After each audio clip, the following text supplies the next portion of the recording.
8월 2일 금요일 아침 기도회를 시작하도록 하겠습니다. 다 함께 사도신경으로 신앙 고백하시겠습니다. 나는 전능하신 아버지 하나님 천지의 창조주를 믿습니다. 나는 그의 유일하신 아들 우리 주 예수 그리스도를 믿습니다. 그는 성령으로 잉태되어 동정녀 마리아에게서 나시고 본디오 빌라도에게 고난을 받아 십자가에 못 박혀 죽으시고 장사된 지 사흘 만에 죽은 자 가운데서 다시 살아나셨으며 하늘에 오르시어 전능하신 아버지 하나님 우편에 앉아 계시다가 거기로부터 살아있는 자와 죽은 자를 심판하러 오십니다. 나는 성령을 믿으며 거룩한 공교회와 성도의 교제와 죄를 용서받는 것과 몸의 부활과 영생을 믿습니다. 아멘. 찬송가 70장입니다. 통일 찬송가는 79장 피난처 있으니, 찬송가 70장 통일 찬송가는 79장 피난처 있으니 다 함께 찬양 드립니다. 피난처 있으니 환난을 당한 자 이리 오라. 땅들이 변하고 물결이 일어나 산 위에 넘치되 두렵잖네. 이방이 떠들고 나라들 모여서 진동하나 우리 주 목소리 한 번만 바라면 천하의 모든 것 망하겠네.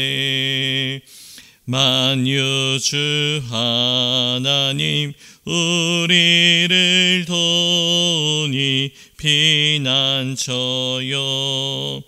세상의 난리를 그치게 하시니 세상의 장검이 쓸데없네.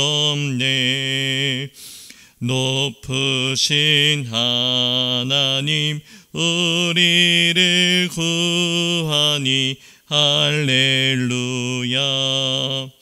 괴로움이 심하고 환난이 극하나 피난처 되시는 주 하나님.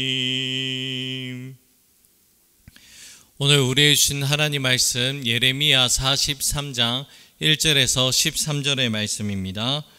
예레미야 43장 1절에서 13절의 말씀, 저와 여러분들이 한 절씩 나누어서 교독하시고 마지막 13절 말씀 한 목소리로 함께 읽도록 하겠습니다. 예레미야가 모든 백성에게 그들의 하나님 여호와의 말씀 곧 그들의 하나님 여호와께서 자기를 보내사 그들에게 이르신 이 모든 말씀 말하기를 마치니, 호사의 아들 이사랴와 가레의 아들 요하난과 모든 오만한 자가 예레미야에게 말하기를 내가 거짓을 말하는도다. 우리 하나님 여호와께서 너희는 애굽에서 살려고 그리로 가지 말라고 너를 보내어 말하게 하지 아니하셨느니라. 이는 네리야의 아들 바룩이 너를 부추겨서 우리를 대적하여 갈대아 사람의 손에 넘겨 죽이며 바벨론으로 붙잡아 가게 하려 함이라. 이에 가레의 아들 요하난과 모든 군 지휘관과 모든 백성이 유다 땅에 살라 하시는 여호와의 목소리를 순종하지 아니하고, 가레의 아들 요하난과 모든 군사 지휘관이 유다의 남은 자 곧 쫓겨났던 여러 나라 가운데서 유다 땅에 살려 하여 돌아온 자 곧 남자와 여자와 유아와 왕의 딸들과 사령관 느부사라단이 사반의 손자 아히감의 아들 그다랴에게 맡겨둔 모든 사람과 선지자 예레미야와 네리야의 아들 바룩을 거느리고 애굽 땅에 들어가 다바네스에 이르렀으니 그들의 여호와의 목소리를 순종하지 아니함이로라. 다바네스에서 여호와의 말씀이 예레미야에게 임하여 이르시되, 너는 유다 사람의 눈앞에서 내 손으로 큰 돌 여러 개를 가져다가 다바네스에 있는 바로의 궁전 대문의 벽돌로 쌓은 축대의 진흙으로 감추라. 그리고 너는 그들에게 말하기를 만군의 여호와 이스라엘의 하나님께서 이와 같이 말씀하시되, 보라, 내가 내 종 바벨론의 느부갓네살 왕을 불러오리니 그가 그의 왕자를 내가 감추게 한 이 돌들 위에 놓고 또 그 화려한 큰 장막을 그 위에 치리라. 그가 와서 애굽 땅을 치고 죽일 자는 죽이고 사로잡을 자는 사로잡고 칼로 칠 자는 칼로 칠 것이라. 내가 애굽 신들의 신당들을 불사르리라. 느부갓네살이 그들이 불사르며 그들을 사로잡을 것이요 목자가 그의 몸에 옷을 두름같이 애굽 땅을 자기 몸에 두르고 평안히 그 옷을 떠나갈 것이며. 함께 읽습니다. 그가 또 애굽 땅 벳세메스의 석상들을 깨뜨리고 애굽 신들의 신당들을 불사르리라 하셨다 할지니라 하시니라. 아멘. 오늘 본문 말씀에는 하나님의 뜻을 거슬러 애굽으로 향하는 요한한 일당의 모습이 구체적으로 기록이 되어져 있습니다. 어제 본문 말씀에도 나타난 것처럼 하나님 말씀대로 전하라, 우리가 그 말씀대로 행하리라고 그들은 맹세를 하였지만 결과적으로는 하나님 말씀대로 그 말씀 반대 방향으로 행할 길을 선택하고 맙니다. 애굽으로 내려갈 때에 따라오는 모든 불행한 일들을 다 듣고도 그들의 마음을 돌이키지 못한 모습이 본문 2절 말씀 가운데 기록되어 있습니다. 2절 말씀입니다. 호사의 아들 아사랴와 가레의 아들 요하난과 모든 오만한 자가 예레미야에게 말하기를 내가 거짓을 말하는도다. 우리 하나님 여호와께서 너희는 애굽에서 살려고 그리로 가지 말라고 너를 보내어 말하게 하지 아니하셨느니라. 예레미야가 전하는 하나님 말씀을 거슬렀던 자들에 대해서 한마디로 표현한 단어가 있습니다. 바로 모든 오만한 자라고 그렇게 정의를 내리고 있습니다. 하나님의 말씀을 들었지만 들은 대로 행하지 못하는 그들의 내면의 문제는 바로 교만과 바로 오만이었습니다. 하나님 뜻에 순종하지 않고 오히려 하나님의 뜻을 꺾으려고 하는 그 마음이 바로 오만한 마음입니다. 시편 말씀에서 이 오만함에 대한 말씀이 시편 1편과 그리고 5편 말씀에 기록되어 있는데요. 제가 그 말씀을 읽어드립니다. 먼저 시편 1편 1절의 말씀입니다. 복 있는 사람은 악인들의 꾀를 따르지 아니하며 죄인들의 길에 서지 아니하며 오만한 자들의 자리에 앉지 아니하고. 5편 5절 말씀입니다. 오만한 자들이 주의 목전에 서지 못하리다. 그 주는 모든 행악자를 미워하시며. 오만한 자는 자기가 하나님 자리에 앉은 자들이 바로 오만한 자들입니다. 주의 목전에 서지 못하는 이유도 바로 자기가 하나님의 자리에 앉아 있기 때문입니다. 요한한 일행도 자기 생각과 자기의 경험을 하나님 자리에 두었습니다. 아무리 생각해도 하나님의 생각이 자신의 경험과 생각에 비추어 맞지 않다라고 생각을 한 것이죠. 예레미야를 통해서 애굽으로 가는 길이 살 길이다라는 그 말을 확인받고 싶었을 뿐입니다. 주님께서는 분명 너희가 애굽에서 살려고 그리로 가지 말라고 그렇게 말씀하셨지만 그들은 이 말을 하나님의 말씀으로 받지 아니하고 사람들과의 그 관계에서 해석을 하고 이 말씀을 오해하였습니다. 예레미야가 오히려 못 가게 부추기고 대적하여 바벨론에 보내어 자신들을 죽이려고 한다라는 인간적인 해석을 하고 있는 것이죠. 하나님의 말씀은 엄중하지만 있는 그대로 하나님의 말씀을 받아들이는 것이 참으로 중요합니다. 상황을 보고 복잡하게 계산하고 여러 가지 길을 예측하는 것이 아니라는 것이죠. 하나님의 말씀은 단순합니다. 정확하게 한 가지를 말씀하실 때에는 있는 그대로 그 말씀을 받아들여야 합니다. 말씀을 있는 그대로 받아들이는 자가 살게 됩니다. 하지만 왜 그렇게 말씀하셨을까?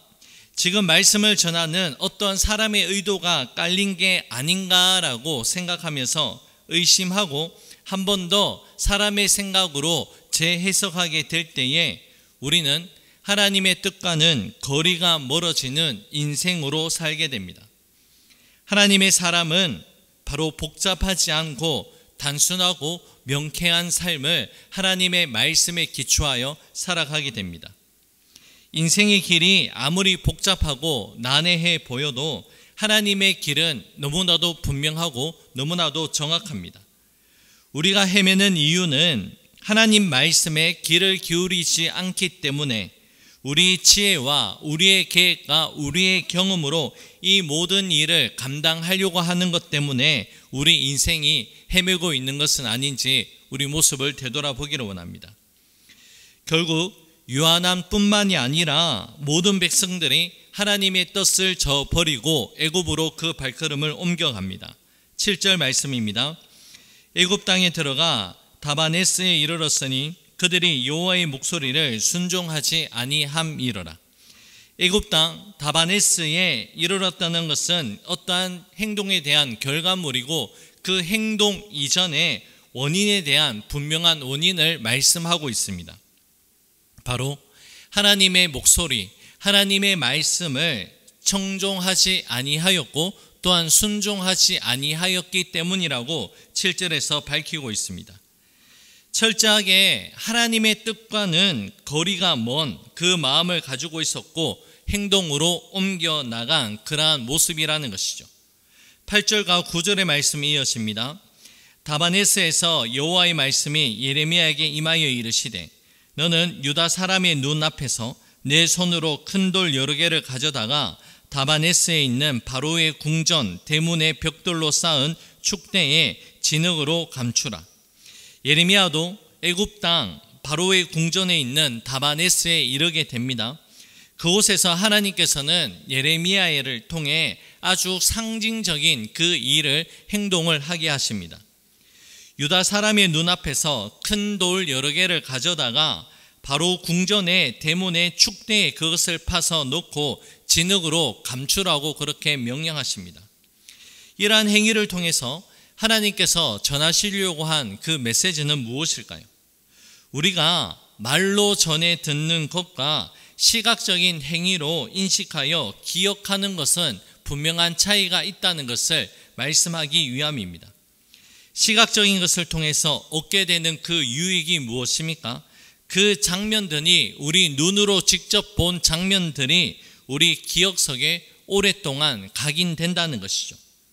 말로 전해 들은 것보다 시각적인 어떠한 사건을 통해 인식되는 일은 오랫동안 우리의 마음속에 남아있게 됩니다. 예레미야를 통해서 바로의 궁전 앞에 큰 돌을 묻게 한 것은 바로 하나님의 말씀을 저버리고 애굽 땅으로 온 유다 백성들에게 이것이 얼마나 잘못된 선택인지를 시각적으로 각인시켜주는 하나의 작업이었습니다. 정말 하나님의 말씀이 이루어졌을 때에 그들은 그 돌을 파내어 보고 한 번 더 하나님의 뜻을 확인받게 될 것입니다. 말로 전해 들은 것은 들은 적이 없다라고 거짓 증언하면 할 말이 없게 되지만 하나의 사건으로 각인시킬 때에는 변명할 여지가 없기 때문이죠. 우리도 마찬가지입니다. 하나님은 말씀으로 우리에게 전해주시는 그런 메시지도 있지만 어떠한 사건이나 아니면 상징적인 꿈이나 환상을 통해 저와 여러분들에게 메시지를 주시기도 합니다. 시각적인 사건이나 이러한 상징적인 메시지들은 우리 마음에 오랫동안 각인되어 세월이 흘러도 지워지지 않습니다. 그만큼 중요하다는 것을 말씀해 주시기 때문이죠. 애굽으로 내려온 유다 백성들에게 이러한 상징적인 행위를 보여준 뒤에 다시 하나님께서 말씀을 하십니다. 10절 말씀입니다. 그리고 너는 그들에게 말하기를 만군의 여호와 이스라엘의 하나님께서 이와 같이 말씀하시되 보라 내가 내 종 바벨론의 느부갓네살 왕을 불러오리니 그가 그의 왕자를 내가 감추게 한 이 돌들 위에 놓고 또 그 화려한 큰 장막을 그 위에 치리라. 바벨론의 느부갓네살 왕을 내가 불러오리니 그가 이 돌들 위에 그의 화려한 큰 장막을 칠 것이다 라고 말씀하고 있습니다. 바벨론이 애굽을 점령하게 될 때에 너희가 본 이 돌 위에 바벨론의 땅이 될 것이라는 그 하나님의 말씀입니다. 바벨론 느부갓네살 왕을 이끌어서 하나님은 내 종이라고 그렇게 말씀하고 있습니다. 하나님께 쓰임 받지 않는 사람이 없습니다. 어떠한 형태로든지 하나님은 사람을 쓰시는데 바벨론도 마찬가지 하나님의 종으로 유다를 훈련시키기 위한 하나님의 종, 하나님의 도구로 하나님께서 사용하신다는 것이죠. 하나님 앞에서 피할 곳이 없다는 것을 우리는 깨달을 수 있습니다. 애굽으로 피신하거나 아니면 애굽보다 더 먼 나라로 피신한들 하나님의 손에 닿지 않는 곳은 없다는 것이죠. 유한한 일당과 그리고 유다 백성들이 자신들의 오만한 생각을 가지고 애굽으로 갔지만 그곳은 안전한 도피처가 되지 못합니다. 하나님의 말씀을 따라가는 것이 가장 안전한 도피처라는 것을 우리는 기억해야 됩니다. 우리가 생각하는 것과 하나님의 생각은 말 그대로 하늘과 땅 그 높이만큼 아니 그 더 이상의 큰 차이가 있다는 것을 우리는 기억해야 됩니다. 그러하기에 우리 생각이 맞냐 하나님의 생각이 맞냐 논할 가치가 없는 것이죠. 하나님의 뜻을 있는 그대로 받아들이고 순응하는 삶이 바로 하늘의 지혜를 품고 살아가는 자들입니다. 오늘을 살아가는 저와 여러분들에게도 오늘 주시는 말씀을 있는 그대로 받아들이고 수용하는 삶의 태도가 참으로 중요합니다. 하나님께서 가지 말라는 애굽으로 내려간 후에는 이미 늦은 시간이 되고 맙니다. 오늘 우리가 서 있는 이 자리에서 곰곰이 신중하게 하나님의 뜻을 구하며 그 길을 순응하며 살아가는 것이 가장 안전한 도피처가 될 줄로 믿습니다. 오늘 우리에게 들려주신 말씀을 기억하시면서 하나님이 우리의 가장 안전한 피난처라는 사실을 기억하시고 하나님 말씀 안에서 평안과 참된 기쁨을 누릴 수 있는 저와 여러분 우리 모두가 될 수 있기를 주님의 이름으로 축복합니다. 기도하겠습니다. 사랑의 주님, 세상의 삶을 살아감에 있어서 우리가 무엇을 선택해야 하고 어디로 가야 할지 내가 원하는 바대로 이루어지는 것이 아니라 하나님 말씀이 가르치는 그곳이 우리의 가장 안전한 피난처가 된다는 사실을 기억하고 그 말씀을 따라 말씀을 쫓아갈 수 있는 우리의 삶이 될 수 있도록 은혜를 다하여 주시옵소서. 여러 가지 선택의 순간 앞에 서게 됩니다. 하나님 아버지, 그 선택의 순간 앞에 우리가 가지고 있는 이성과 지혜와 그 모든 계획들 위에 하나님의 말씀이 더딥혀짐으로 말미암아서 우리에게 말씀하시고 말씀대로 이끌어 가시는 하나님의 놀라운 은혜의 그 흔적들이 우리의 삶 가운데 가득할 수 있도록 역사하시고 은혜를 다하여 주시옵소서.